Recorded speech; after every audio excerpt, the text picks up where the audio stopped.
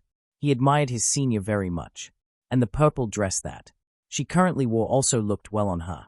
It was tight, especially around the hips. having black feather pattern sewn in across the backless dress. Syr smiled and giggled internally as Belle's wondering eyes. Belle, why are you admiring this? I'll dress. It's just my workshop clothes. Hilda stood in the back of the workshop. She had seen Syr's work clothes before. This was not them. Her eyes rolled at how her goddess was teasing the new Einherjar mercilessly. Belle replied with a blush as he averted his eyes again. Sorry, Ms. Syr. I did not mean to stare. I'm just so amazed by your talent. Syr smiled. All right, pick something out. Belle looked around the room and saw a knife that he really liked. Then he thought about one of the spears, remembering how Alan was sparing with Alfrigg, liking how it had a reach. Belle asked, gazing at the weapons after pointing to the knife. Ms. Syr, could mystery make a knife have a longer reach? Syr smiled as she followed Belle's eyes. An idea came to her as she walked over to the wall. She picked up one of the spears and the knife Belle pointed to. She placed them on the table and began to get some of the plants from her pots. She laid a few flowers on the table and placed down a yellow concoction as well. She turned to Belle with a smile. I need a drop of your blood, specifically from your back.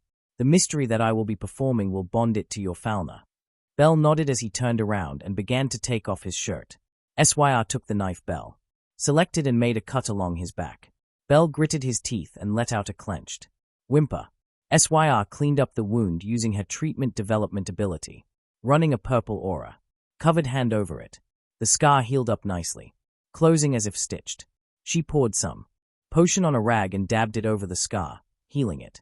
Belle pulled his shirt back on. It'll be healed in a day or two, right? Syr gave an affirmative nod. Yes, as you're aware. Those of us with fauna will remain near perfect from any minor damage. Not major damage like losing a limb for a deep laceration. But the potion and treatment will help it along.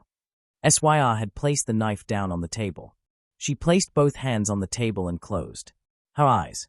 Mystery activated and began to manipulate the energies of the magic stone. The magic stone eyes of the falcon ornamental heads let out lasers to the center of the table. The objects on the table were engulfed by a purple illumination that blanketed the room in its glow. Belle stared in awe as the long sleeves of Syr's dress began to billow from the energies. Syr lifted back her head as her eyes opened, glowing purple. The table let out a flash that blinded Belle momentarily. He blinked as the dark room came back into focus. Belle saw on the table a dazzling dark purple, almost looking black. It was covered in small shines that were the size sand granules, shimmering with all the colors of the rainbow. Syr smiled at him. Go ahead and pick it up. Belle grabbed the light gray silk hilt and gazed at the silver falcon head-shaped pommel. It felt incredibly light and its miracle flowed through him. He instinctively knew a list of commands for it, as if it were an extension of him, Fracka. The hilt grew in length to where the light gray silk was now a band under the 7-inch long knife, with the shaft being 2.5 feet long.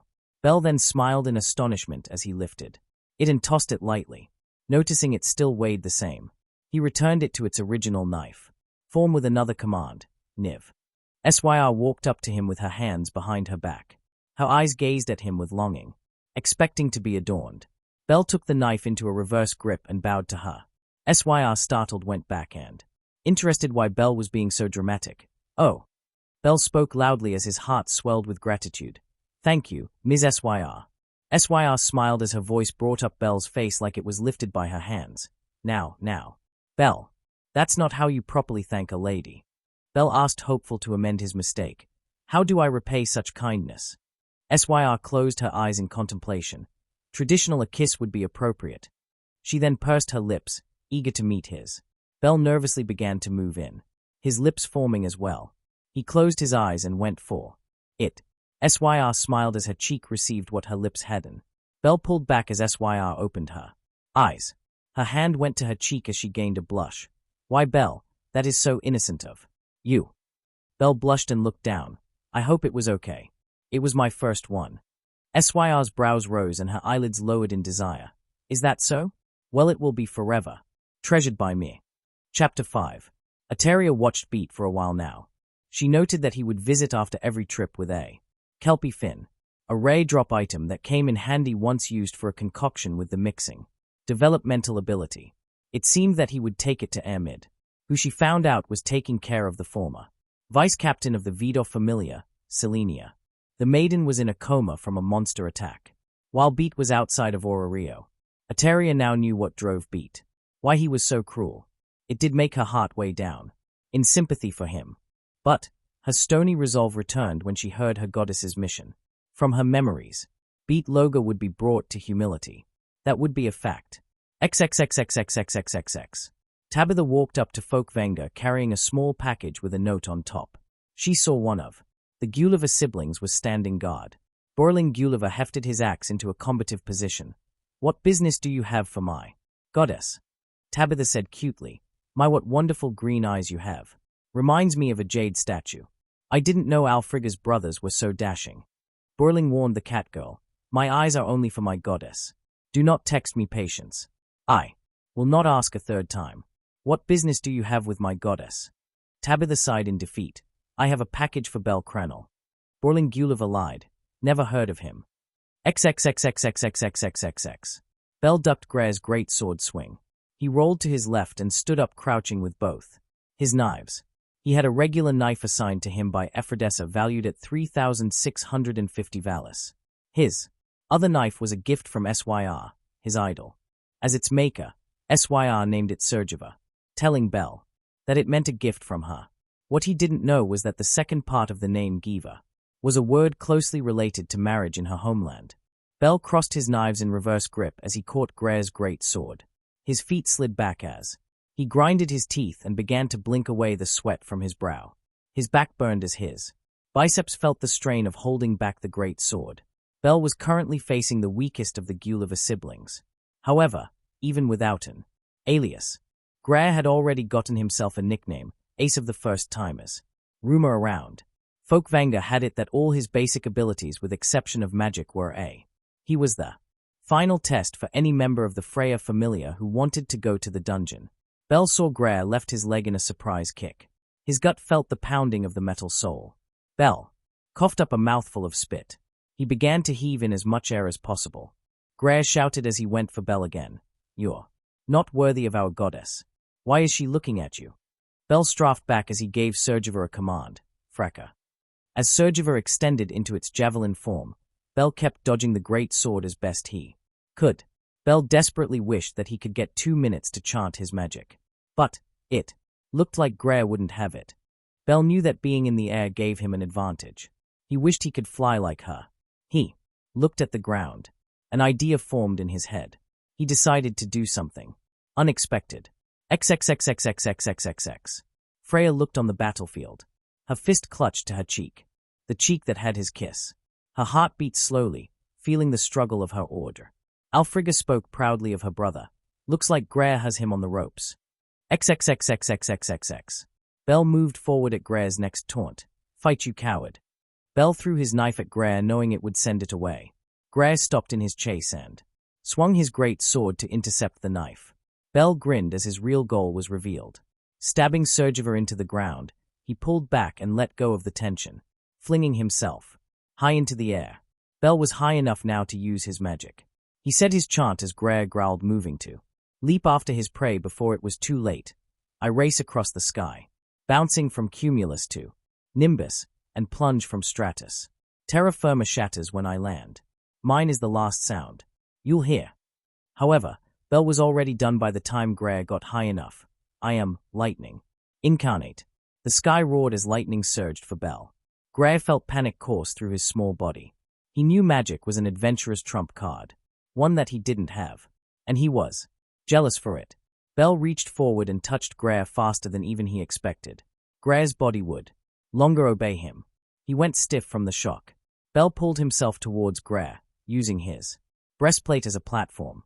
Pushing off the Palam's chest, Bel spun his heel in a flip, delivering a heel drop on Gre's wrists. The great sword fell from the Palam. But the Ace of First-Timers would beat it to the ground. Bel used his magic to land with an echo as he broke the ground beneath him. Gre felt the stun wear off, but he was too slow for Bel.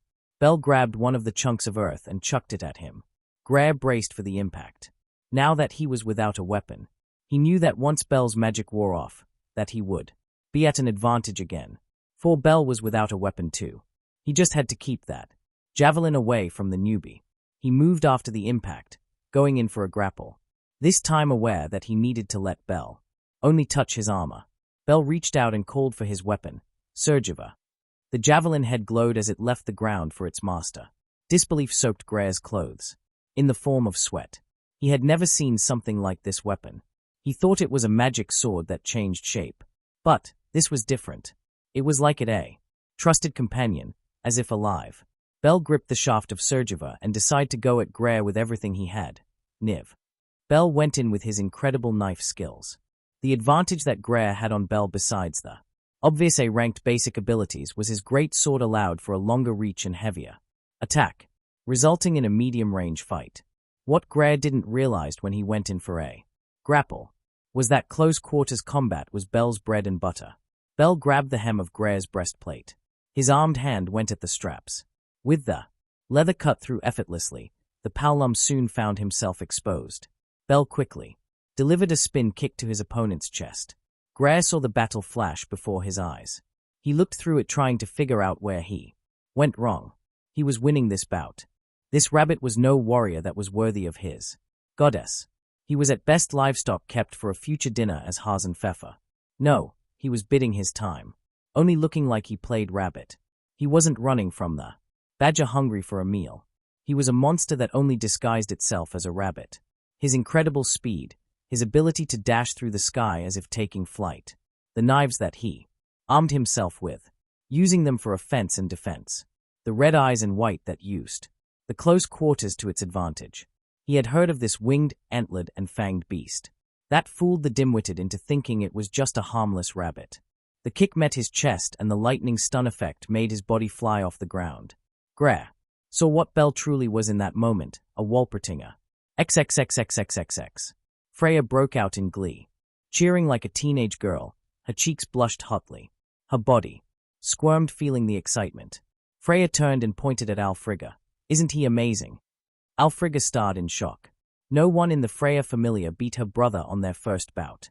It was usually a lesson well taught that even the small monsters will overwhelm a first-timer if they underestimated the dungeon.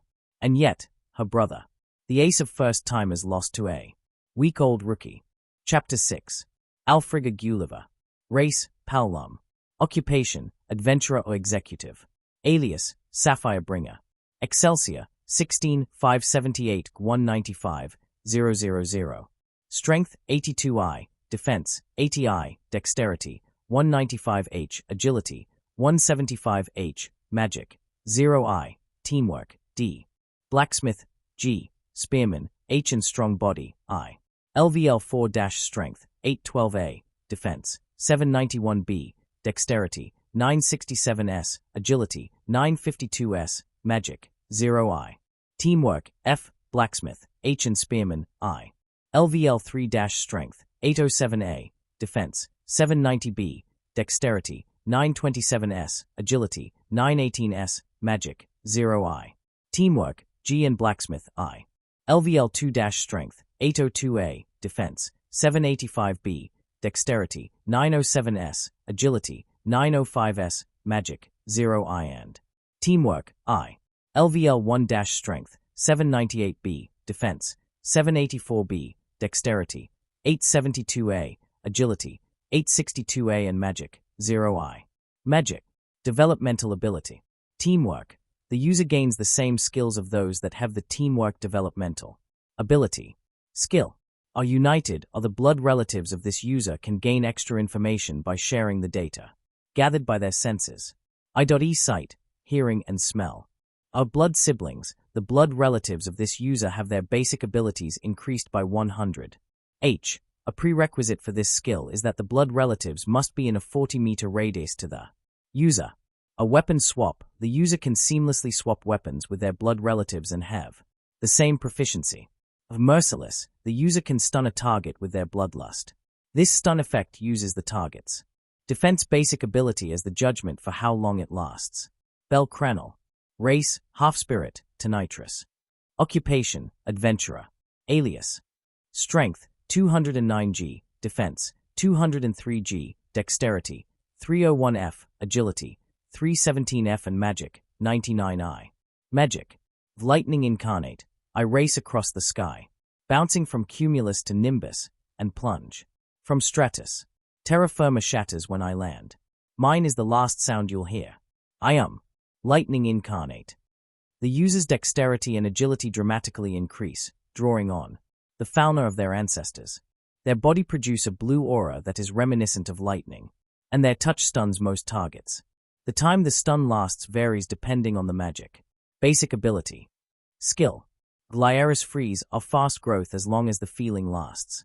The strength of the effects corresponds with the level of the user's feelings. As a side effect, it makes the user immune to charms. Walpertinger, or the user can decrease their defense basic ability and put it in strength or agility.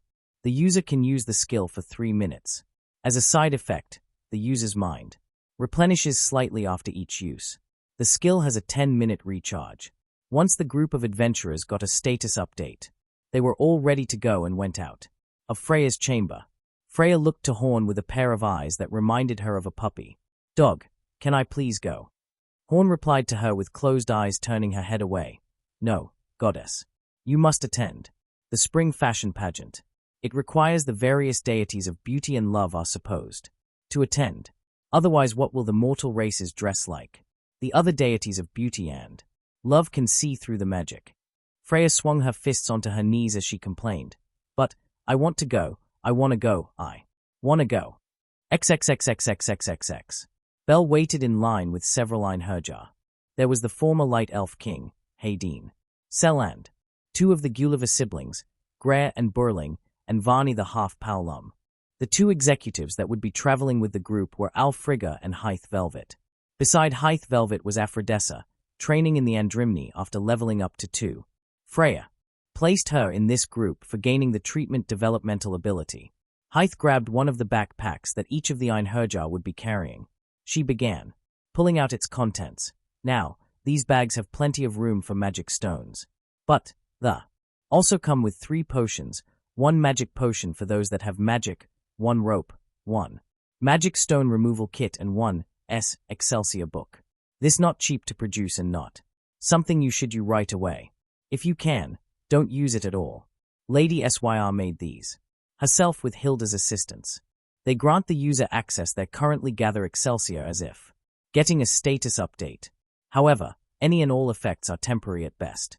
Now, when we get to the dungeon, the goal is to get the most valuable drop items possible.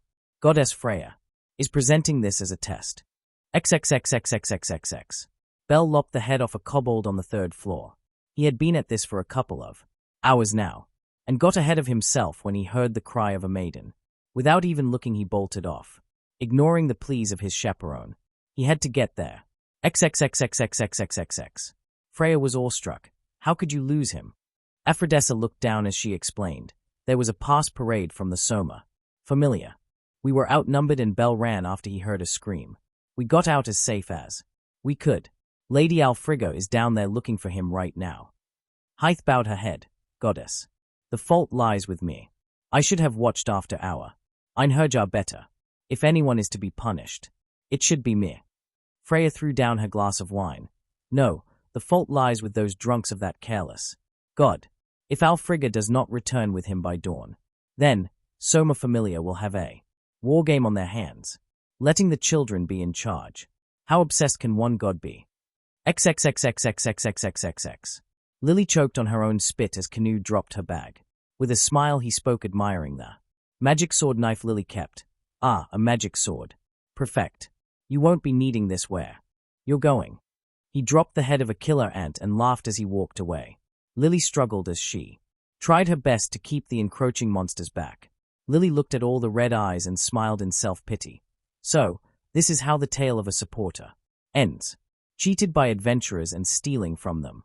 Lily just wishes. Lily wishes to be strong. XXXXXXXXX. Belle dashed past a mob of killer ants, lightning flashing all over his body. Out of my way. I'm busy. Belle hacked and slashed the killer ants down the middle of their heads. With strong kicks he shattered their magic stones. A storm of ash floated in his wake. His lightning taking the form of wings allowed him more agility, unknowingly using his Walpertinger skill. His knife was long discarded from breaking against the many bites it took. Bell reached a chamber that was full of the killer ants. He soared high in the air and shouted to the Paolum maiden, "I'm here." Lily opened her eyes. It was the boy that dropped his lightning magic sword. The one that Lily took earlier in the week. What was he doing here? Bell gripped Surgiva as he sent the white-haired lightning woman into it. He hurled his weapon while thinking of her gray hair. The feather cloak that saved him. No, he saw her smile after he gave her his first kiss. "I will give you a proper thank you when I get back, Ms. Syr. I promise." Bell kept calling out for Surgiva and grinned every time he grabbed it. He dove down and came in with a spin. Fracas. Bell bisected 6 killer ants, one after another, and dashed forward. His free hand touched the remainder of the insect monsters, stunning them as the white-haired lightning maiden left him. Bell collapsed to his knees, his armor full of dings, dents, cuts, and acid burns. He felt his mind barely replenishing. The dungeon answered the challenge it believed to be presented to it. The dungeon trembled as the walls began to crack all over. Bell looked at his bag as he poured out the contents. That A.S. Excelsior book was all that was left. Lily spoke, trying to warn his kindness. "Leave, Lily. Save yourself." Bell looked up, remembering when he ran from the Minotaur. This new challenger would not just get the Paolum maiden. It would get him too. Bell cracked open the book as a 10-meter-tall killer ant queen exited the dungeon wall. He felt his mind reel and saw a white flame there on the mantle of his grandfather's fireplace. A white-haired maiden holding a small white fire in her hand, and a red-eyed pervert that playfully zapped her with his static touch. He felt a new magic. He had to give it a try. Bell asked Lily, "Do you trust me?" Lily looked at his back. He was injured for her. He didn't leave her. She shouted with all her being, "Yes, Lily trusts you." Bell knew the chant for his new magic, hearing it in the voice of his idol, wood and oil fuel, the fire of the world. "But your trust fuels the fire in my heart. Soul fire." Bell saw in his mind his current status. Bell Cranel. Race, half-spirit, Tenitrus. Occupation, adventurer. Alias. Strength, 406E, defense, 339F, dexterity, 502D, agility, 500D, and magic, 145H. Magic. Lightning incarnate. I race across the sky, bouncing from cumulus to nimbus, and plunge. From stratus. Terra firma shatters when I land. Mine is the last sound you'll hear. I am lightning incarnate. The user's dexterity and agility dramatically increase, drawing on the fauna of their ancestors. Their body produce a blue aura that is reminiscent of lightning, and their touch stuns most targets. The time the stun lasts varies depending on the magic. Basic ability. Our soul fire, wood and oil fuel the fire of the world. But your trust fuels the fire in my heart. Soul fire. The user activates the magic of those that trust them, using it for themselves. Skill. Glyceris freeze are fast growth as long as the feeling lasts. The strength of the effects corresponds with the level of the user's feelings. As a side effect, it makes the user immune to Tom's. Walpertinger are the user can decrease their defense basic ability and put it in strength or agility. The user can use the skill for 3 minutes. As a side effect, the user's mind replenishes slightly after each use. The skill has a 10-minute recharge. XXXXXXXXX. Freya dropped to the floor startled. She watched her hand barely listening to the experiences that Bell was having. She looked in her vision to see her order fighting an army of killer ants, and their killer ant queen. Bell currently looking like Syr.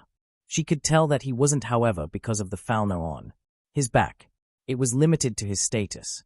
But she saw him access mystery using the various magic stones around him. He was performing a miracle, using the combination of Cinderella magic from this lily and Varna Seath from Syr allowed him to transform into Syr and access her skills and developmental abilities. Freya quickly read over the soul fire magic. She was astonished by the events that lead up to this. She watched as Bell used the miracle on the girl's cloak. Bell turned to Lily and shouted in Syr's voice, "Chestnut hair, run." Freya smiled, remembering the first words she said to him. "White hair, duck." Such simple description and command made in caring. The vision began to fade as she knew Bell was beginning to lose access to his Excelsior. Freya turned to her Valkyries, his on the 7th floor. "Find him." Only Horn and Anya stayed with their goddess. The rest went out the door the very next instant. Horn, who had seen the vision, too, asked, knowing all too well, "Goddess, what do we do about the Soma Familia?" Freya glared, looking out to the Soma Familia home. "Come tomorrow, we burn it to the ground." Chapter 7. Ateria heard everything from Anya, one of the executives. She warned Alfrigg that after the war game was all over, that the two would have a talk about responsibilities. Ateria knocked on Goddess Freya's door after nodding to Hilda. Ateria heard her aloud. Entrance. The Boaz took note of a Paulum maiden and Bel Cranel standing in Freya's private chamber. Standing in the room behind Freya was Horn, disguised as Syr, Freya's former captain also. Stood behind Freya, MIA. Freya looked the supporter with her divinity in full effect. "Child, what brought these events to pass?" Lily looked down, embarrassed by the beautiful goddess. She spoke with tears welling up. Lily's parents were members of the Soma Familia. Lily was brought into the Familia since birth, and the liquor was so good that Lily would do the same as her parents. Anything for the Soma. When Lily realized her situation, Lily got sober and Lily thought to steal from adventurers who always cheated Lily. Lily swiveled, trying to stop her crying. Lily was found out by Canoe. Canoe decided to take Lily's possessions and valuables to buy more Soma. Now, Lily can't buy her way out. Lily began to cry as she looked at the Great War Goddess. Lily now realizes her mistake. Lily should never stole from adventurers. Lily should have sought a hero. Someone to rescue Lily. Freya looked at Bel with a smile. She knew the original reason why Bel came to Orario was to be a hero and get a bunch of maidens to fall in love with him. Despite turning his eyes to Syr once he was saved, it looked like his original goal would be fulfilled. Freya looked at Lily and spoke her command. "Syr, since it was your developmental ability that produced this child's new robe, what is the value of a robe that heals all past and current wounds, including status effects?" Horn Syr played her role expertly. "Geez, hot. You sure know how to make a girl her money. Maybe I should lend out your services sometime." Lily glared at Horn Syr. Lily hardly thinks that's appropriate language to use with Master Bel. Horn Syr smirked. "Master, hey? I didn't know you had such a fetish. Hot. Should I perhaps dress as your maid?" Bel blushed and scratched his cheek. Not at this moment." Freya's interest was piqued at Bel not saying Syr. Had she begun to wear off on him? Horn Syr hummed as she said to Lily, "The payment for my robe is supporter services to the Freya Familia free of charge until you are relieved from the Soma Familia. You can of course choose your emplo dash." Lily stood up straight, pointing to Bel at her side. "Lily wishes to be employed by Master Bel." Freya closed her eyes with a sigh, recognizing the rival as Horn Syr giggled. "So be it." Freya looked at Ateria next with a fury that even she knew threatened to use Arcanum if it came to it. "Ateria, the previous mission is tabled for now. Hurt pride comes second to damage to my children. Please make it known to the Soma Familia that we will not tolerate injury to one of our own. If they do not accept the challenge of a war game, then their home will be burned down and their valuables relinquished until enough is procured to pay off this child's exit fee. I don't care what the guild does in retaliation. We're the most powerful familia in the middle of the world." Ateria nodded and took her exit. She was aware that war games were decided by the gods, but her mission was clear. Uphold a standard for all the familia members' safety. The Soma Familia would regret angering her goddess. Freya then looked at everyone else in the room, with the exception of Bel. "I would everyone to leave." Bel was alone with his goddess. "Is something the matter?" Bel averted his gaze. "No, Ms. Freya." Freya picked up on it immediately. "So, you know." Bel nodded as he now stood before both his goddess and his idol. She closed her eyes and blushed. "I'm sorry for being dishonest." Bel stopped her right there as he ran to her, grabbing her hands, startled by his forwardness. Bel spoke pain in his very heart. "No, Ms. Freya. You weren't dishonest. You truly felt all those things as Ms. Syr.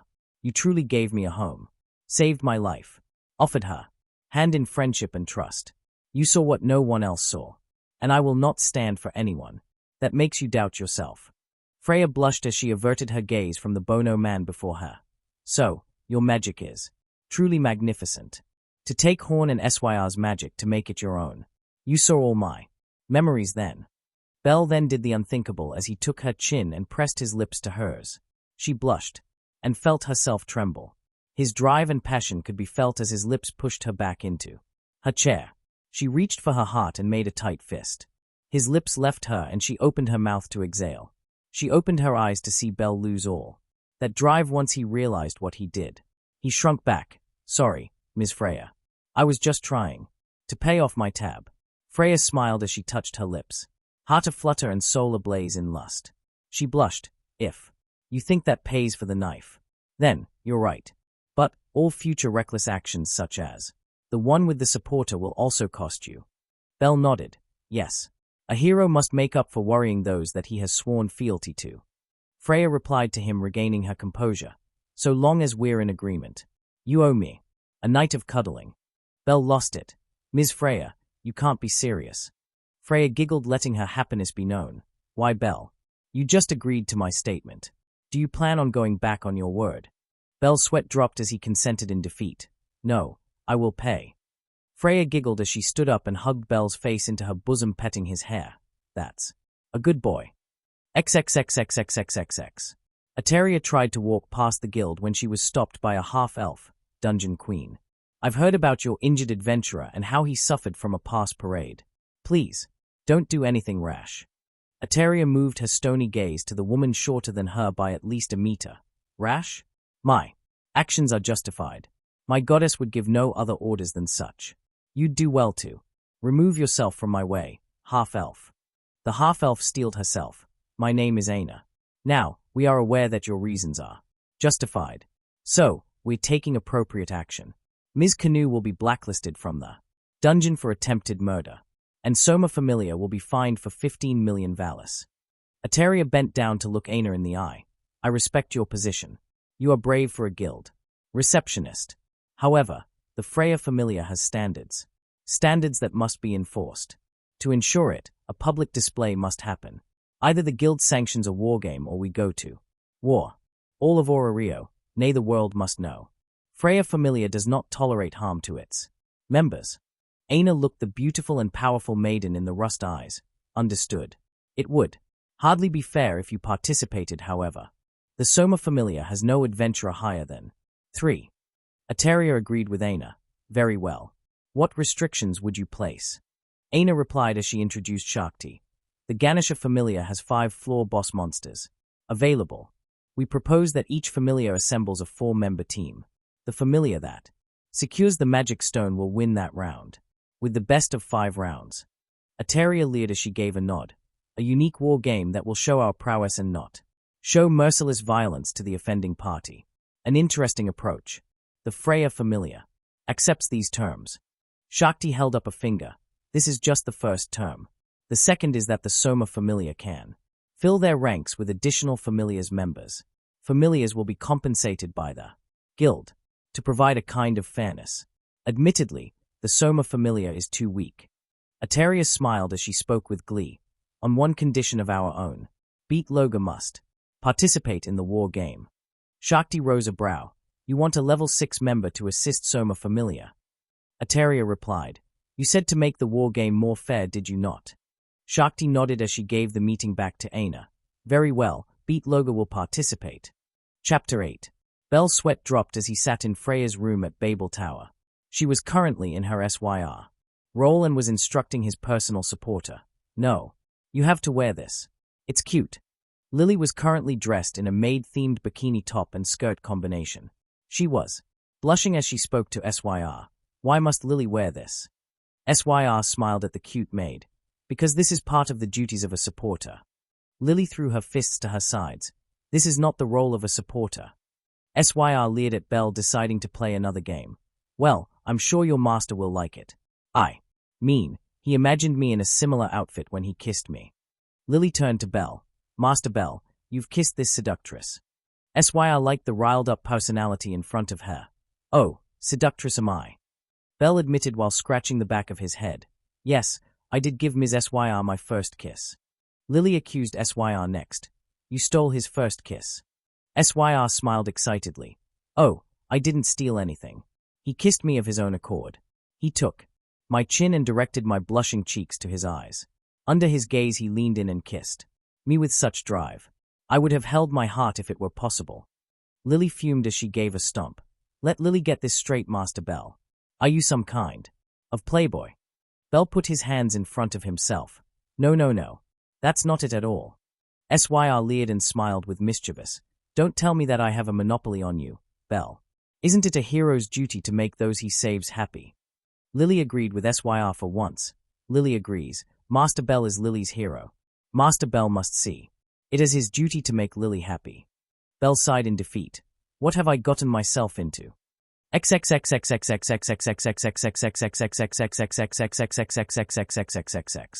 Beat barked at the messenger. What do you mean the guide is requiring me to team up with? The Soma Familia. This is their stupid war game. Not mine. Finn gave a nod to the messenger as he spoke to Beat. Clearly, the Dungeon Queen made this a condition. The guild is just enforcing it by offering to clear the Loki Familia of Have the costs of the damages from the Minotaur attack. Beat rose a brow. What does Old Thunder Thighs want with me? Ace sat in the room and said what no one thought. You insulted her comrade. The boy who lose his magic sword. The rabbit. Beat glared and backed. The weakling? This again. Why is it everything that he does gets me a headache? XXXXXXXXXXXX. Bell stood in front of the Freya Familia dressed in a very nice suit. The suit was red with silver buttons and white collar. He had a white leather belt that held Surgiver in a silver holster. The Freya Familia were currently in Babel. The guild had closed the adventurers' cafeteria for a private event. The doors were opened as their goddess walked in. Bell's eyes went wide. Freya was dressed in a red dress that showed a decent amount of side cleavage. The sleeveless red dress had a turtleneck effect, along with a cutout on the midriff in the shape of a heart. The skirt of the dress was knee-length and slightly transparent. One could tell that she wore white stockings and panties if they looked closely enough. The slit up the side also helped to show off the undergarments. Freya's smile showed that she was happy that Bell couldn't take his eyes off her. She walked up to the stage. She was joined by Eteria, who was dressed in a gold dress. The tight skirt and low-cut cleavage looked good on her. She also carried a two-handed sword with a tiara-style guard and rose-shaped pommel. The sword was worn on the back of her waist by the gold sequin, ribbon-style cummerbund. Freya whispered in Bell's ear, "While I appreciate your gaze, I must remind you that this event is being held for you. Straighten up your back and close your gaping mouth. It's unprofessional to gawk at your goddess."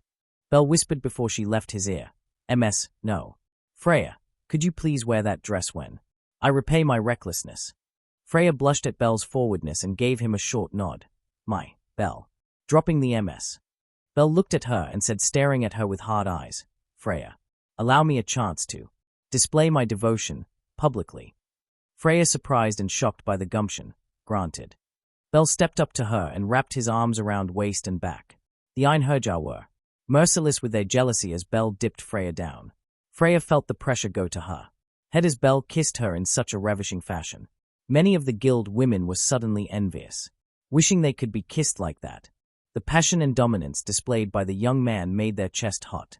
Bell pulled her up and let his lips leave hers. Freya smiled and opened her eyes. She turned around and stood beside him.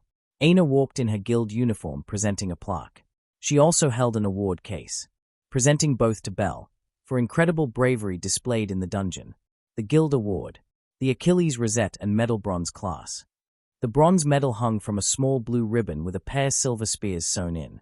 The medal showed a profile of Achilles from the waist up, holding his spear. With Bell holding the plaque, Aina pinned the medal to Bell's jacket. XXXXXXXXXXXX.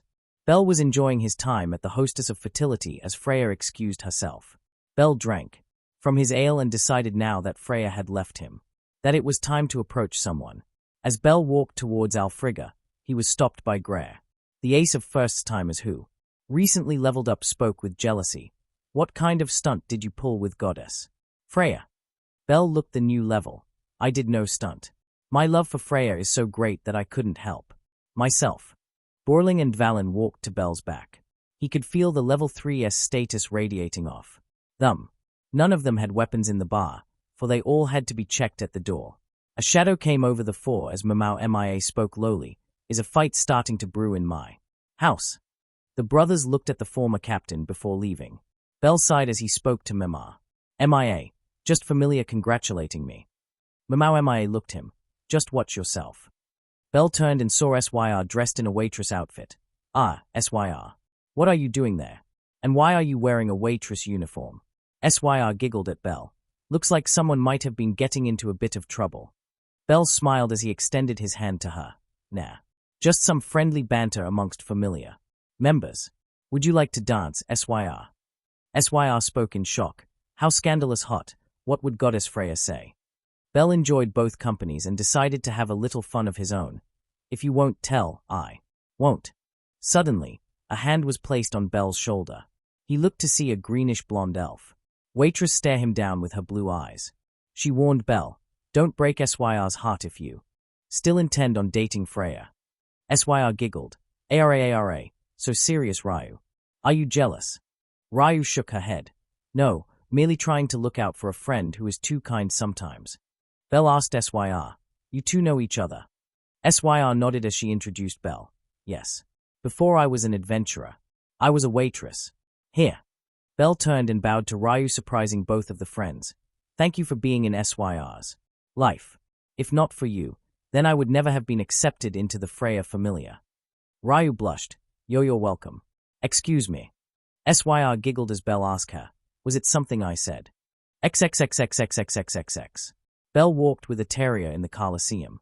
There were 5 large cages built into the wall. Ateria and Zanis were allowed to examine the monsters that would present the challenge of the war game. Bell looked at his captain. Lady Ateria, why am I here? Lady Ateria replied to him. The captains are allowed to bring 1 person each. I choose. You. I need someone to take notes. Bell nodded and pulled out from one of his pockets a small notebook and charcoal. He began writing once Shakti introduced the first monster. Zanis didn't pay much attention to it, feeling enraged at this farce of a war game. The strongest familia in the world, and they had to punish him because Canoe fouled up. Shakti pointed inside at a white war shadow with blue eyes, an irregular from the 6th floor, named Phantom. It was given a subdue quest with the reward of 25,000 Valis. It took the lives of 8 low-class adventurers and 3rd-class adventurer before being subdued. Shakti introduced the next monster. It was a large silverback that made a typical silverback look friendly. It was chained up to prevent it from rampaging, an irregular from the 11th floor, named Dire Silverback. It was given a subdue quest with the reward of 185,000 Valis. It's unknown how many low-class adventurers' lives it ended before being subdued. Bell was startled by the irregulars that were introduced so far. The next one was something Bell was greatly familiar with. It was a minotaur with bright red flesh and black stripes. It had flaming horns and exhaled a black smoke. It held a landform bardiche. It had unusual black bones jutting out of its chest and legs that acted as plate mail. Shakti shirked back as it swung its weapon at the cage. And this is an irregular found on the 18th floor, named Volcana. It eliminated the adventurer town, Reveria. The subdue quest reward was 600,000 Valis. Bell gulped as he wrote down. Volcana equals bad. Ateria snorted with the glance, amused. The 4th monster made Ateria grin, excited by a challenge. The monster was very unusual. It was a green-bearded dragon with blue eyes. It was extremely long like a serpent, with 4 claws. It hovered in a coiled position. It has 2 long whiskers along its snout. Yellow lightning jumped along its scales as it growled. Shakti introduced the irregular green dragon, found on the 24th floor, named the Green Long. It was very difficult to subdue. The reward was 2 million Valis. The 5th monster was an irregular Arashn. The upper half of the woman-like body was brown, its teeth sharp and yellow, drooling out acid spit. The hair was long and black, covered in small web strands. The lower half was a red deformous spider, including the head. It had 2 spinnerets at the front shoulders of the spider half. Bell had never seen an Arashn like this in his guild-issued monster manual. Shakti spoke gravely. Deformis. Arashn, subdue quest reward. 142 million Valis. It took the lives of 6 tamers. Unknown number of adventurers before that. Found on the 37th floor. XXXXXXXXX. Bell was now walking with a large duffel bag in Folkvanga. He made his way to Alfrigga's forge. He knocked on the door and heard the hammering stop. The latch moved and the door opened. Bell was startled by Alfrigga dressed in nothing but a white loincloth and black leather bikini top. He blushed after seeing how sweaty she was. "Lady Alfrigga, could I have a moment of your time?" Alfrigga moved back and opened the door wide. "Enter." Bell looked to see various weapons and armors lined the walls. Alfrigga began to towel off her sweat as she sat down on a stool. "What can I do for you?" Bell pulled out of his duffel bag a drop item from the Killer Ant Queen. Bell presented a black egg with what looked a tiara on top. "Aphrodessa told me about drop items, and that they can be made into items with the blacksmith development ability. I was hoping you could use this." The guild receptionist, Aina, called it the Royal Factory. If it wasn't properly cured, then it would have most like respawned as another Killer Ant Queen. Aina says it can be processed into a portion of mithril and the rest into adamantite. Alfrigga tapped the tiara portion. "And this is the mithril. What are you wanting exactly?" Bell blushed as he requested. "There's not enough material to be made into anything useful. But mithril is conducive of magic energy, useful for mags and those with the mystery development ability. So, with how little there is, I'd like the mithril to be made into a ring." Alfrigga drew her brows down. "The project you're asking me to embark on is a worthy endeavor. However, I will not be able to do it justice at this time." Bell asked, perplexed. "Why not?" Alfrigga replied back to him. "For 2 reasons. 1, I have the development ability, blacksmith, which is used to create weapons and armor. Only the rare development ability, jewelcraft, can achieve the desired end goal.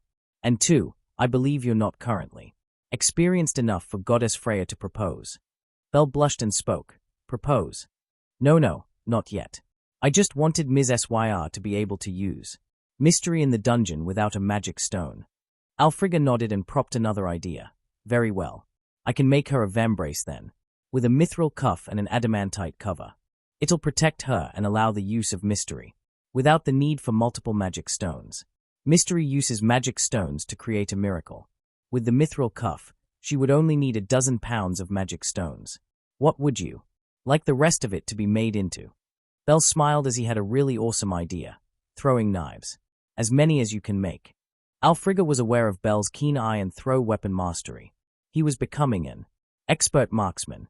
Alfrigga nodded and replied to him, "The cost for the 2 items will be high." Bell was afraid of this. He dreaded what activity Alfrigga was going to ask of him. Was it a kiss? A cuddle? The women of the Freya Familia were too erotic if Syr was any example. Alfrigga looked him in the eye. In the wargame, deliver the killing blow to the volcano. Bell was definitely not expecting that. Chapter 9. Chapter Notes. See the end of the chapter for notes. Bell was balancing one of his new knives on his index finger. He grinned as he tossed it up, and swung the same hand to catch it. He then twirled it in his hand, let it fly with a snap of his wrist. The throwing knife went straight into a training dummy. Bell nodded as he walked up to it, and pulled it out. The 5 adamantite throwing knives from the Royal Factory were really something else. They were black with a red lightning bolt painted on, with the hilt being wrapped in white leather. The set was given the name Rawdon Elding. Bell had been instructed that the mithril turned out to be enough for a second project that Alfrigga wanted to try with Bell. She told him that she coated the knife's light bolt design with mithril. She wanted him to use it with his lightning incarnate magic to extend his range.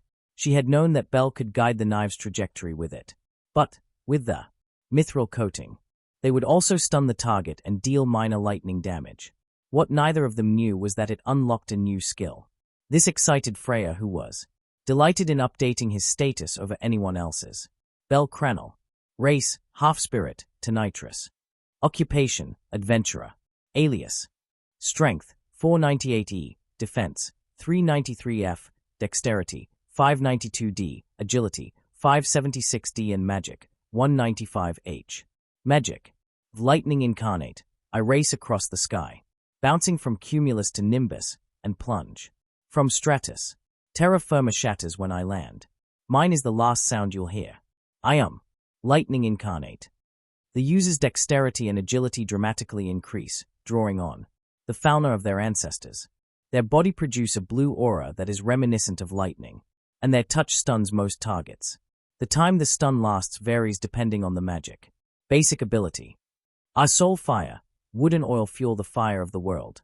But your trust fuels the fire in my heart. Soul fire. The user activates the magic of those that trust them, using it for themselves. Skill. Glaiaris freeze are fast growth as long as the feeling lasts. The strength of the effects corresponds with the level of the user's feelings. As a side effect, it makes the user immune to Toms. Walpertinger, or the user can decrease their defense basic ability and put it in strength or agility. The user can use the skill for 3 minutes. As a side effect, the user's mind replenishes slightly after each use. The skill has a 10-minute recharge. Our smite, or the user can give mithril weapons an electric charge. The greater the charge, the more dexterity they lose. The dexterity will replenish itself. The skill can make mithril weapons look like lightning bolts. A hot enables the user to temporarily be able to use the development ability throw artist when they are wielding a small throwing weapon. The effects are dependent on their level. XXXXXXXX. Bell was currently in the dungeon on the 6th floor. He was in a 4-person party practicing for the wargame. Ateria had decided the formation for each party would be 1 supporter, 1 Andrimni, 1 Einherjar and 1 Valkyrie. Bell's current party was himself, Anya, Aphrodessa and Lily. Lily was recently converted by the guild. A member of theirs used a rare magical item, Status Eliminator, that expunges one's fauna completely. The guild uses it in rare cases in which an adventurer feels abused by their familiar or deity to relieve them from their current situation.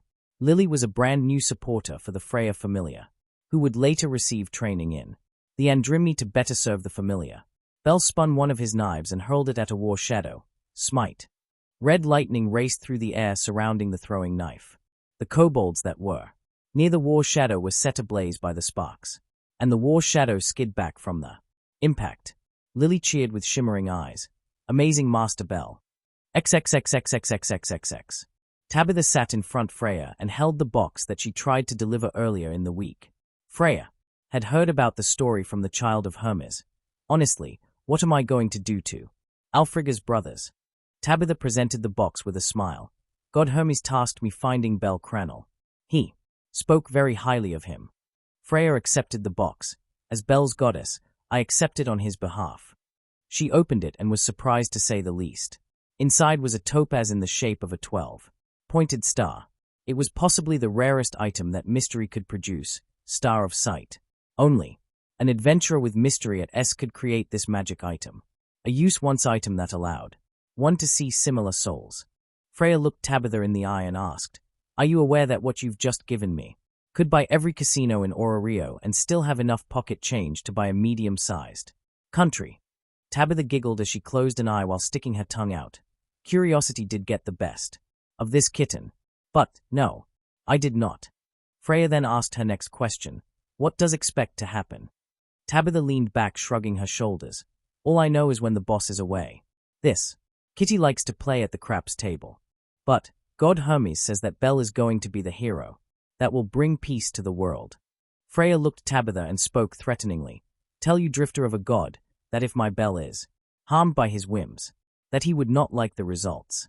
XXXXXXXXXX. Bell looked at the dazzling gem and asked Freya, "What does it do again?" Freya looked it over quizzically. "My understanding is that it will let you see similar souls. So, if your soul is special, which it is, you'll see similar souls. Diamonds like yours." Bell nodded as he touched. His mind reeled as the gem shattered into powder. Bell looked down, trembling in fury. Bell tried to calm down as he asked Freya, "Freya, do you mind if we go on a trip?" Freya smiled. "I could use a vacation." Chapter end notes. So, there will be a time skip that lasts nearly a month in the story. I hope you enjoy. Chapter 10. Chapter 10. Cassandra looked over Bell's shoulder and sighed longingly, remembering a dream she's had for a long time. That the rabbit from the moon ran along a bolt of lightning to the only silver pillar in a field of copper pillars. Bell put his status away as he asked aloud, Liaris freeze, great growth depending on the strength of one's feelings. My feelings for what? They. Cassandra voiced her opinion. You've always wanted to be a hero, right? Cassandra continued with her comment. Well, You're my hero. Bell nodded as he looked out to see the farmland surrounding the high-walled city in the distance. He took in the sunset as he spoke. I'm sorry that Apollo separated you from your friend Daphne. Cassandra looked down, remembering the tactics Apollo used on her home outside Olympia. He was ruthless in his methods to get what wanted. No one believed Cassandra after Apollo used his divinity over oracles with her dreams to drive a wedge between Daphne and her. When Bell arrived, directed by missive from Hermes, he fought Lissos in a duel, one that he barely won. The prize for the victory was freedom of choice for Daphne and Cassandra. But Daphne didn't believe any words that Cassandra spoke, leaving the oracle to feel abandoned by everyone except Bell. Syr walked up on the pair with a smile, escorted by Eteria and Lily. Looks like we're almost home. I bet Freya will be relieved to see us. Eteria stonily said, the war game is almost upon us. I believe you're training during our trip. Did you good, Bell? The duel with the elf of Apollo Familia was excellent training. The only question is, will the god obey by his pact and leave Cassandra alone? Lily nodded, remembering their 2.5-long-week trip. Lily would hate to see Cassandra with god Apollo. He gave Lily the creeps. XXXXXXXXX. Cassandra sat on her knees with her shirt off in front of Freya, she blushing, trying to hide her bosom from Bell. Bell stood nervously as he watched his goddess look at the girl with her divinity. She then looked to Bell. All right, your training starts now. Eteria walked with Bell to fetch a needle. Freya felt her finger be pricked by Bell. It hurt a bit at first. He was so nervous. It was cute how he was trying to avoid looking at Cassandra. Freya placed the ichor on Cassandra's back and saw the divinity placed on the child by Apollo. Freya saw the events of her life. How she was a level 2 member of the Mergen Familia. She was being pressured by Apollo to join his Familia. And when she did not, he placed divinity on her. Her own captain convinced his god to banish her. She saw the battle between Bell and Lissos. She couldn't have been prouder. And this oracle would greater help Bell. While she couldn't remove the divinity that Apollo placed on her, she knew Bell wasn't affected by it, like he wasn't affected by charms. Thus, Bell believed she wasn't lying. He didn't believe in her powers necessarily, but he did think that she was truthful, which is all that mattered. Cassandra Ilian. Race, human. Occupation, oracle. Alias, site of miracles. Excelsior, 1-876-195-000. Strength, 15I. Defense, 101H. Dexterity, 7I. Agility, 2I. Magic, 209G and Oracle, I. LVL 1-Strength, 128H. 503D. Dexterity, 104H. Agility, 97I and Magic, 607C. Magic. A Sulite, ocean in color is my soul. Let the light of it guide you from the deepest depths. You shall breach the waters of life once again. Soul Light. A powerful healing magic that restores the body and mind in a wide area of effect. O cure Ephialtes. Though you may feel downtrodden, know that is not your lot in life. Allow me to be your guide to happiness. Cure Ephialtes. A magic that cures status ailments, including curses. Freya saw before her the transparent azurite. She now knew what Bell saw with the star of sight. He saw transparent souls and those that own them.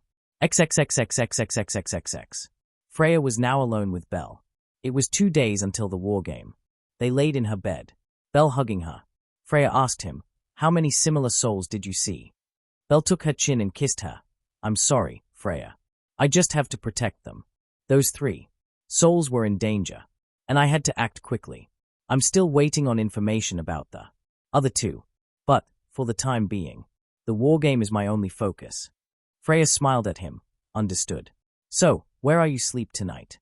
Bell replied to her now visibly playful smile. Wherever you desire. Freya giggled. Yes, you do.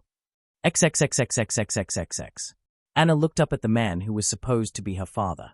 His gambling in a seedy bar was costing her future. She just knew it.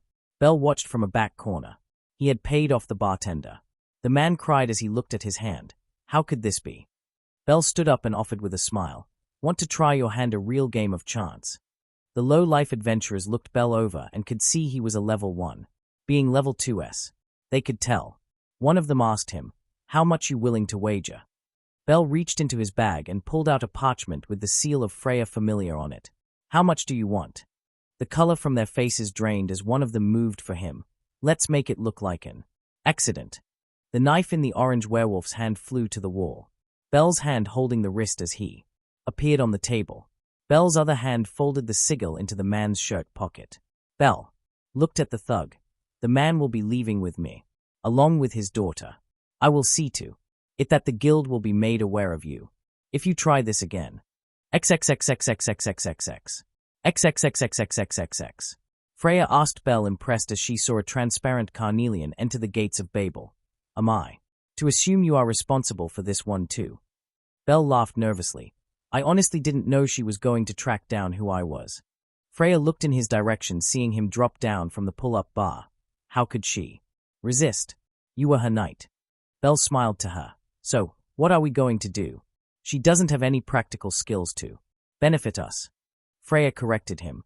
I am not just a familiar head of a fierce familiar. I am also a goddess of love and beauty. Those with my fauna will work for the benefit of the familiar, be it as a adventurer, waitress, or model. Our adventurers are a part of Folkvenga.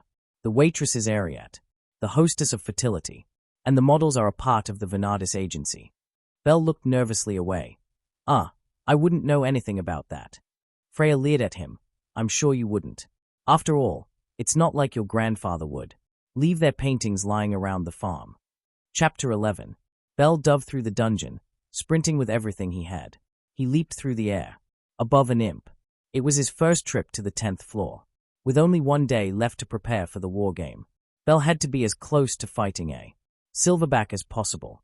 Bell was supposed to lead the first team against the Phantom, an irregular war shadow, and, if possible, be on the team in the fight against the dire silverback.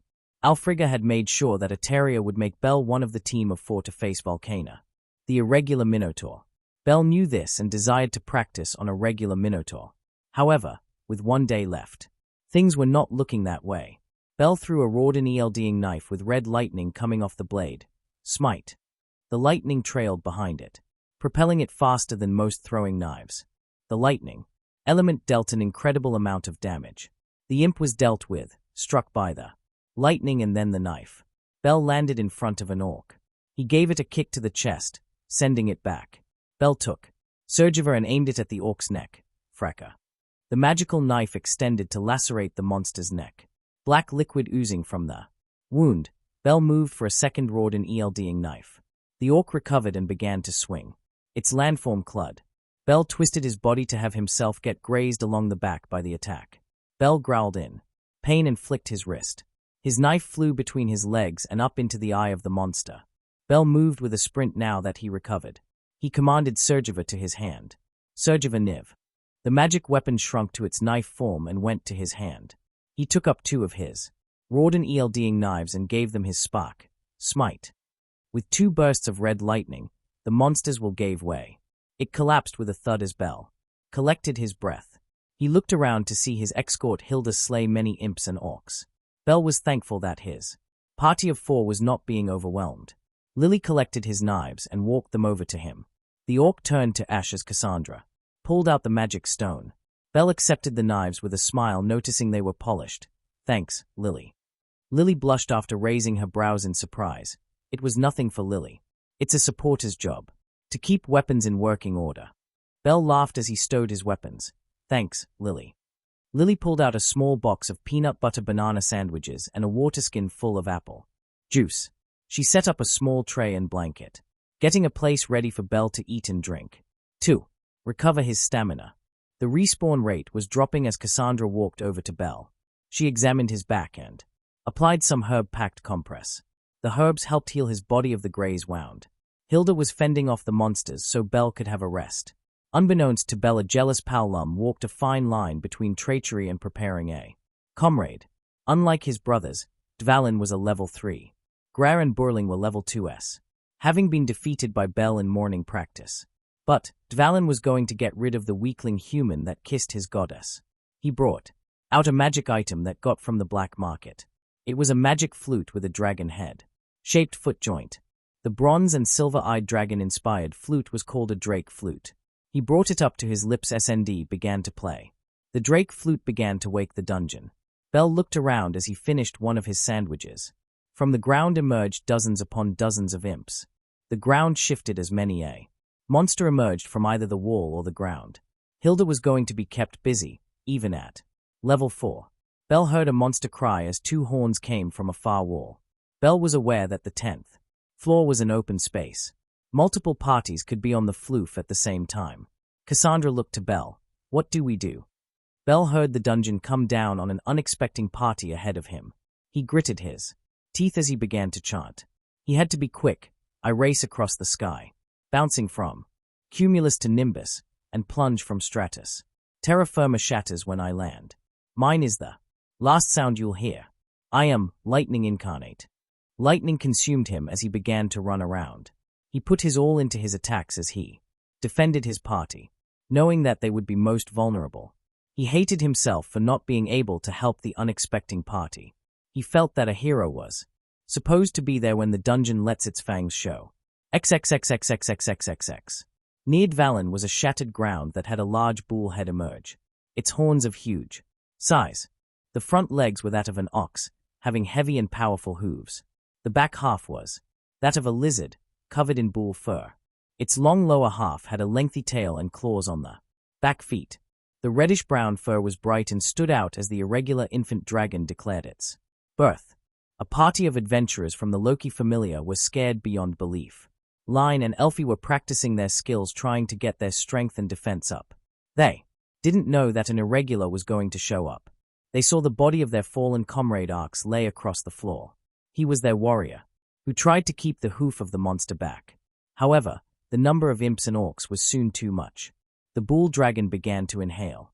Through its nostrils, the flame pouch glowed brightly enough to be visible from even under the fur. Line and Elfie grabbed each other in terror. They had just gone on instincts, having an unknown fate. XXXXXXXXX. Bell leaped through the air with a roar as lightning flashed all around him. He saw the grinning Paolum making off with his hammer. He would deal with his senior later, he vowed silently. He knew that a level 3 could have fought this monster himself and survive. Bell didn't know if Dvalin was obeying the adventurer's code or if he was setting up a parade for another familiar.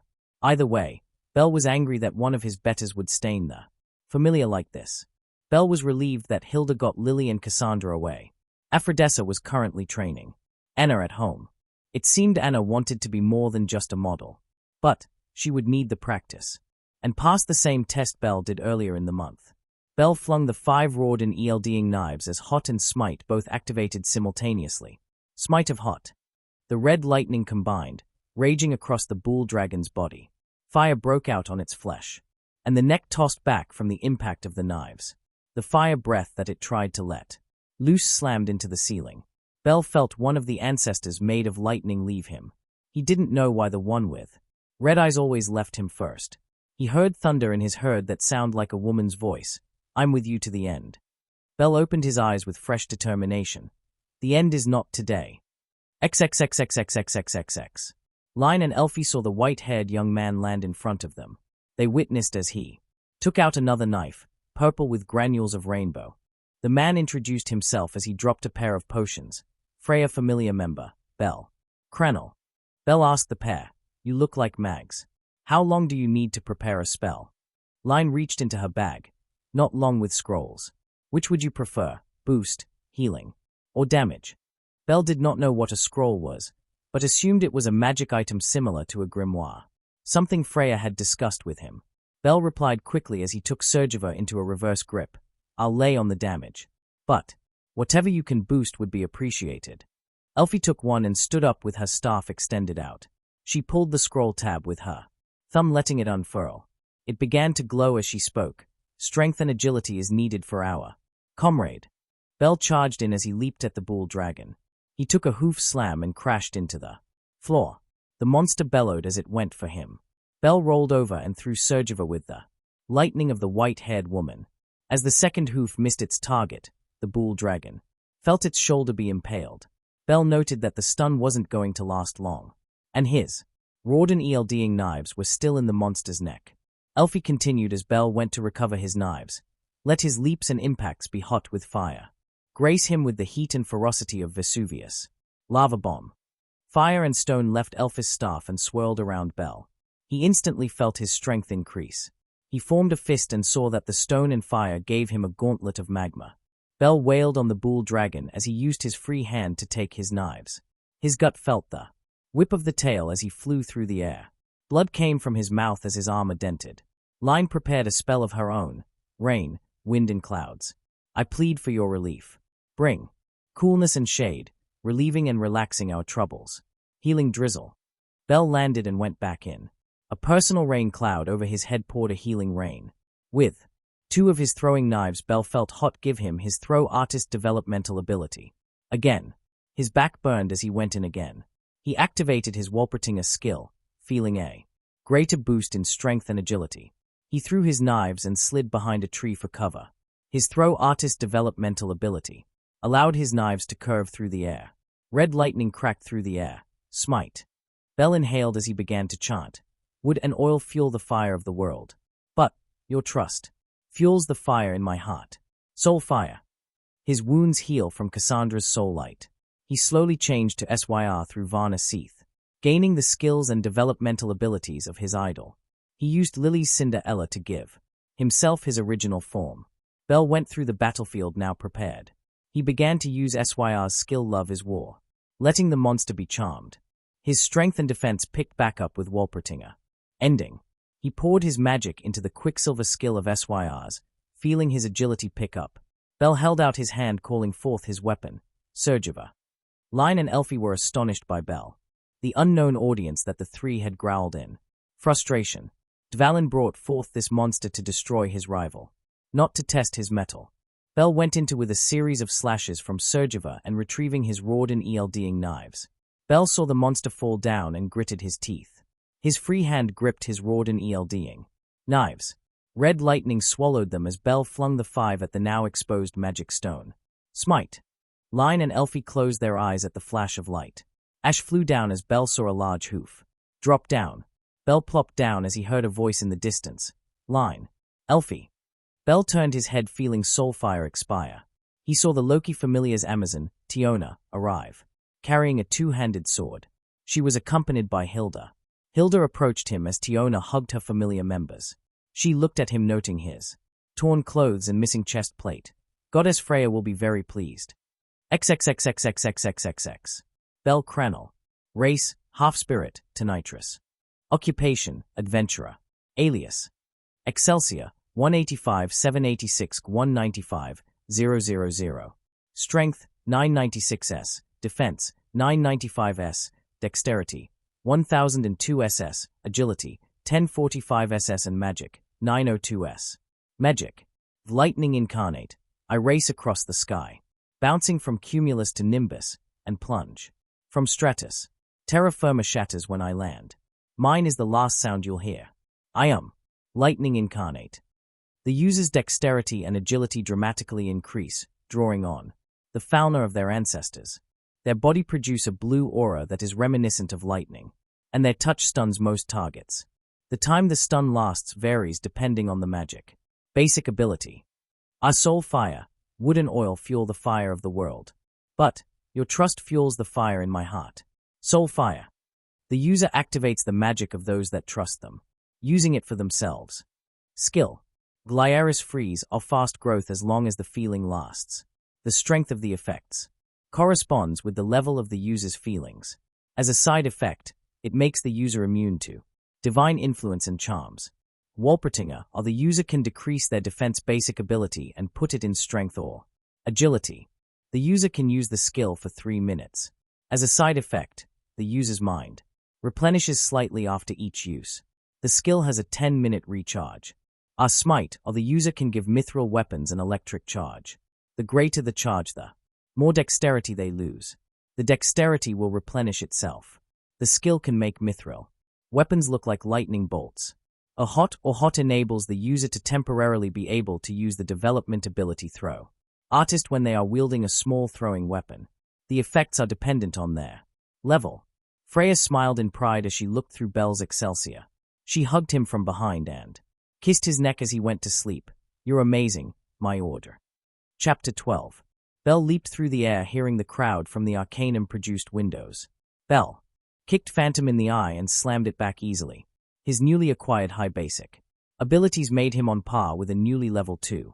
Bell landed as he saw Phantom be struck by a bolt. Bell turned to look back at his team. Cassandra was busy readying her triage area.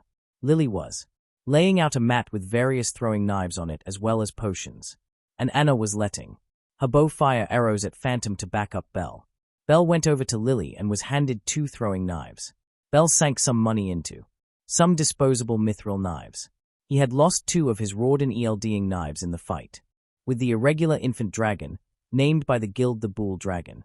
With the dragon claw drop item, Bell had Alfrigg make him a short sword. The short sword was black and seemed to ignite went unsheathed for a few seconds. Alfrigg explained to him that she was experimenting with her blacksmith developmental ability to add magical effects, trying to balance the properties of a magic sword and an enhanced weapon. Bell figured he'd use it later in his fights. Not totally used to a sword-type fighting style, heavily depending on throwing knives. XXXXXXXXX. Freya sat across Loki in a private box. Freya knew Bell would do good against Phantom, and she was personally requested a visit from her friend. Loki inhaled, trying to get her pride to comply. Freya, I just want to thank you for saving 2 of my children. Freya was glad about the events that lead Bell to his exceeding 999s in some of his basic abilities. But what worried her was that Bell told her what Dvalin did, leaving Axe for dead as well as Loki Familia. If Loki found out one of her own died by Freya's, then it would mean a war, something that Freya could not let happen. Dvalin was still missing, having not reported to Folkvanga. Freya had assigned Anya and Hilda to look for the possible traitor. If it had been an accident, Freya could forgive him, but she had to be sure. XXXXXXXXX. Bell flew through the air as he used Smite on a pair of disposable mithril throwing knives. Their electric charge was considerably weaker than his Rawdon ELDing knives, being consumed by fire instead from the entitled spark. The 2 flaming blades skewered Phantom, letting its blood pour to the arena floor. Smite. The crowd was in an uproar as the monster faded away into blue light. Bell let out a breath as he and his team went to rest. Soma Familia was up next. Iltafana used her skill Monster Breeder to manipulate the magic stone inside Phantom. Monsters on the surface were incredibly weaker than their dungeon counterparts, being born from the energies of another monster's magic stone. Ilta's skill Monster Breeder did essentially the same thing with irregulars, allowing her to make a slightly weaker duplicate of Phantom. This Phantom duplicate was what was used for both training in the Ganesha Familia and the wargame. Soma Familia went to work in front of the crowd. XXXXXXXX. In the stands of the stadium was a goddess who was fascinated by the fire that she sensed in Bell. His power did come from lightning, but he also carried in him a spark of the sacred fire. Blue eyes peered at him, examining his white flame. She saw a maiden of the Harem Familia with dazzling white hair. Her health weak, but her desire for life burned brightly. The woman's mother was next to be seen. She had a mix of silver and white hair. Her skin bright red and a spirit of Ignis. Dressed in bright blue and white dress. She wore a bandana over her eyes and held twin girls in swaddles. The grandmother of this boy was a member of her familia, the familia who brought flame to man as a gift. The goddess Prometheus smiled as she saw the boy again. It was like destiny was giving her a chance to be happy. The child she lost long ago was now back in her grandson, ready to be accepted into her familia once again. XXXXXXXXXX. Bell walked around the halls of the arena. He was carrying a small tankard and eating a sandwich. He was engrossed in his meal, trying to prepare for his next fight. His thoughts from his food were stopped abruptly as he bumped into a girl. Bell fell along with the girl, getting his legs tangled with hers, and his face buried in her shirt. The girl pulled away from him. "What do you think you're doing?" Bell saw a black-haired girl with blue eyes. Her skin was a lovely shade of tan, reminding him of an Amazoness. Her matter of dress was orange and revealing, having a pair of triangular gold earrings. Bell apologized to the maiden. "I'm extremely sorry. I really didn't mean to do that. My name is Bell. Allow me to repay you. I didn't mean to get your dress wet." The maiden averted her gaze angrily. "My name is Ilya. I suppose I'm in as much fault for not Paying attention. Belle noticed an interesting unlit torch was left. Belle picked it up for her, not noticing her slight grin. Its torch head lit up in a dazzling blue flame. The fire consumed the air around them as Belle felt the fire slam into his chest. It was like he was being impacted by a big hug from an overexcited friend. Memories flashed before his eyes. Of a powerful heroine. She had a mix of silver and white hair, her skin bright red and a spirit of Ignis. Dressed in bright blue and white dress. She wore a blue bandana over her eyes. She charged in a fray alongside heroes and heroines of Freya Familia. Leviathan roared in. The fray as the heroine thrust up her right hand. Firebolt. Leviathan was pounded by the no-chant spell. The heroine twirled up pund and began to concurrent chant. Princesses of Pyro, provide the scared flame to sear this beast. Feast on its flesh as a sacrifice on a pyre. For I dance like the hot ashes on the wind for thee. Scorch thy target to cinders so that I may burn for you once more. Sacred flame cannon. The lower half of Leviathan disintegrated from the flames of white and silver. Its roar the last thing heard as Belle woke up. XXXXXXXXXXXX. Freya met Anna and Lily by the food stand. Girls, how are you doing? Lily finished her cupcake. Excellent, goddess. Just waiting for Master Belle. Anna turned to look down the hall. Speaking of Belle, he's late. That match is about to start. Soon. Belle came around the corner sluggish. Freya. Freya gasped as she went forth to him. She caught him in her arms as he fell into unconsciousness. Lily had shouted as she ran over as well. Master Belle. Anna saw the boy drop a spent torch. She looked around to see a single burned circle on the ground behind Belle. She gritted her teeth. Did someone try to sabotage them? Freya shook Belle lightly. Belle, what happened? Who did this to you? XXXXXXXXX. Aina stood with some higher-rank members of the Freya Familia. Belle was being tended to by a worried Cassandra, Ephrodessa, and Hythe. They applied herb-filled compresses to him and used treatment to try regenerate his burns. The burns were magic-induced. There was no doubt about that.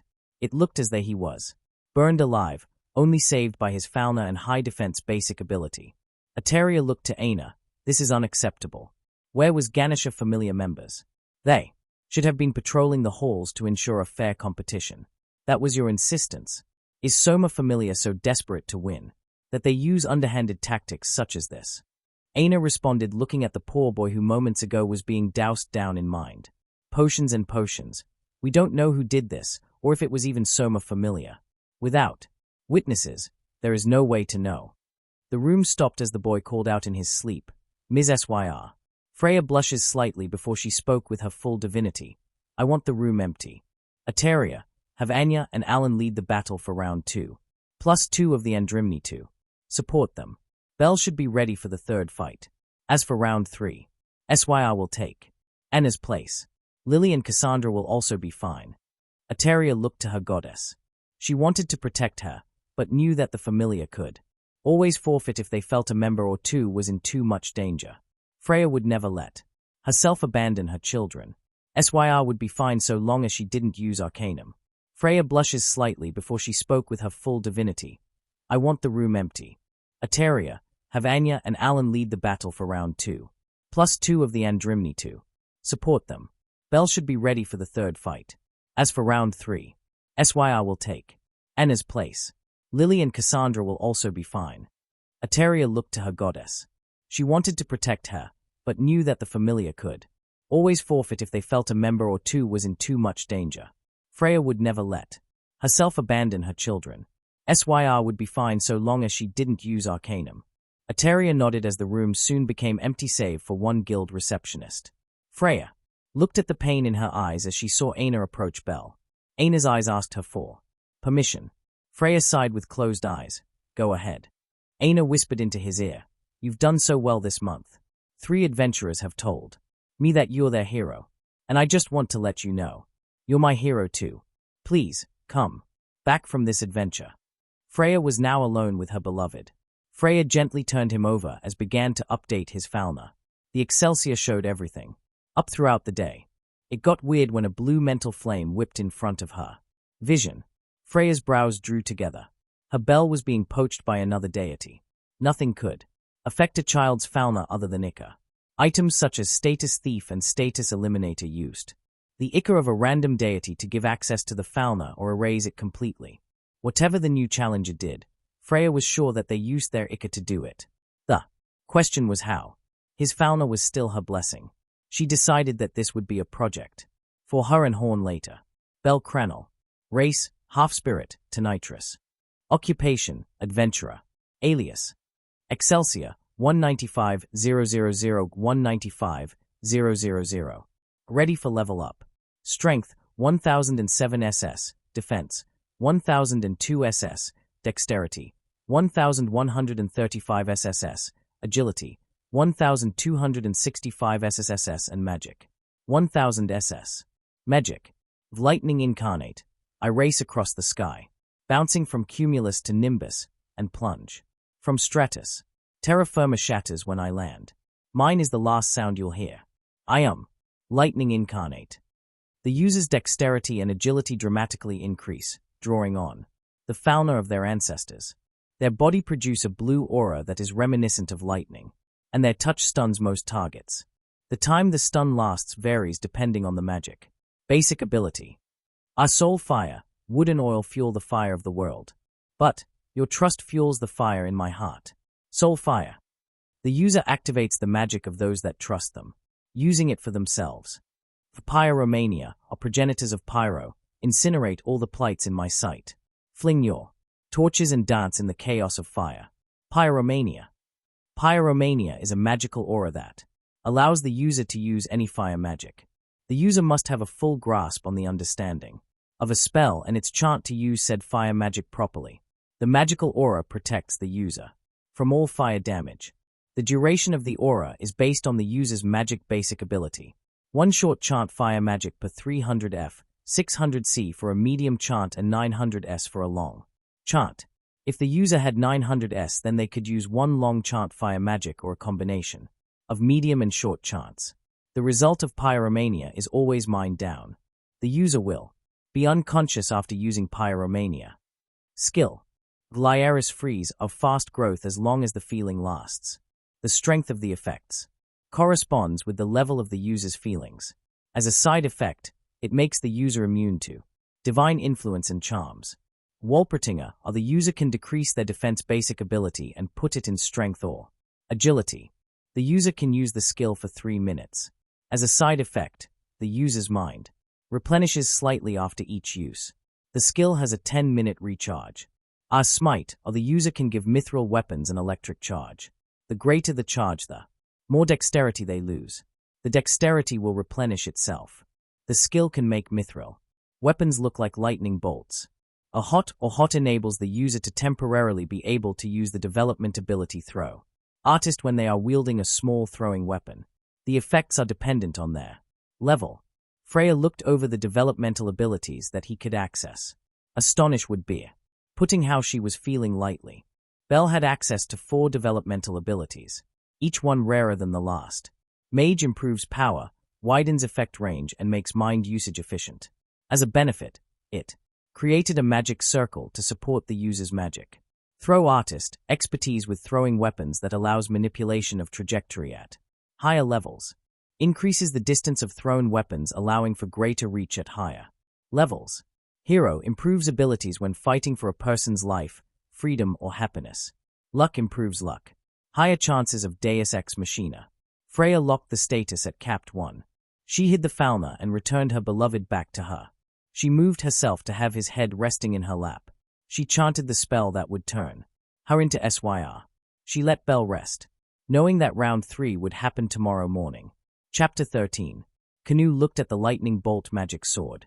He winced at the memory of Zani's cutting him off from the wine. Rage roared in his ears. It was the 5th day of his sobriety from Soma. Wine.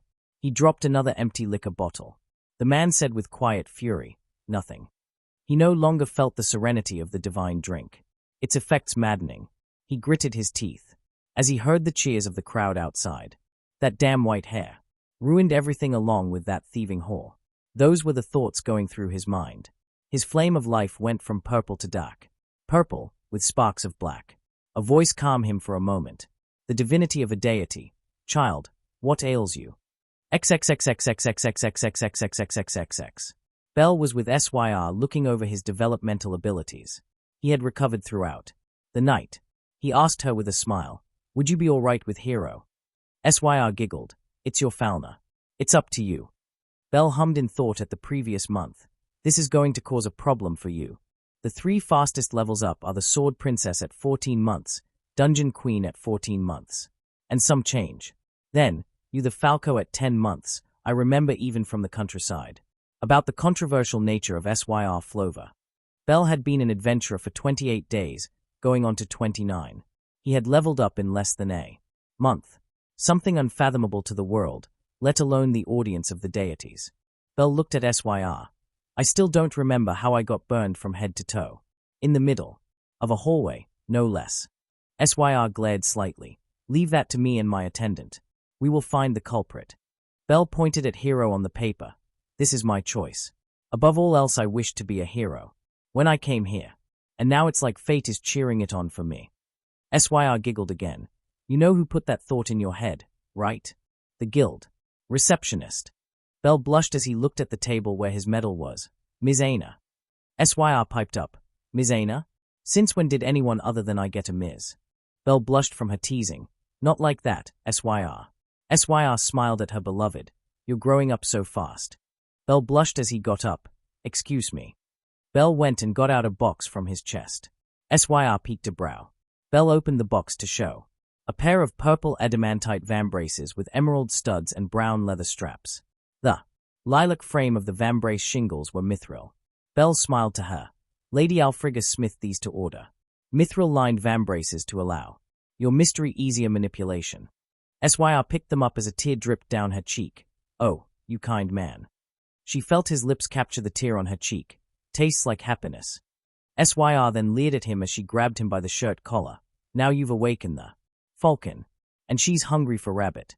With a yelp in surprise, Bell was pulled in for a kiss. The strength of a level 4 adventurer was rather exciting. XXXXXXXXXXXXX. Beat couldn't believe what was happening. Zarnes was acting like his boss or something. Beat growled aloud. "How tough can this cow be if a bunch of twos need me to take care of it?" Beat stepped in something that brought him out of his rant. He looked down to see blood on the floor. He let his nose do the heavy lifting as he went to investigate the source. Charred bodies were in the irregular monster stables. Beat opened the door to see Canoe using a magic sword on the last cage. Beat was in a mix of fear and fury as acidic web slaughtered Canoe. "Weakling, what do you think you're doing?" The red legs of the deformis Arashan skittered out, as well as the other irregulars. Beat tensed up in fear. Even a level 6 would have a hard time by himself against this lot. XXXXXXXXXXXXXX. Bell and SYR stopped as they heard a siren with Aina's voice. "Attention, all adventurers at the wargame arena. This is an emergency. 5 irregulars have escaped captivity. The guild is issuing an emergency elimination quest.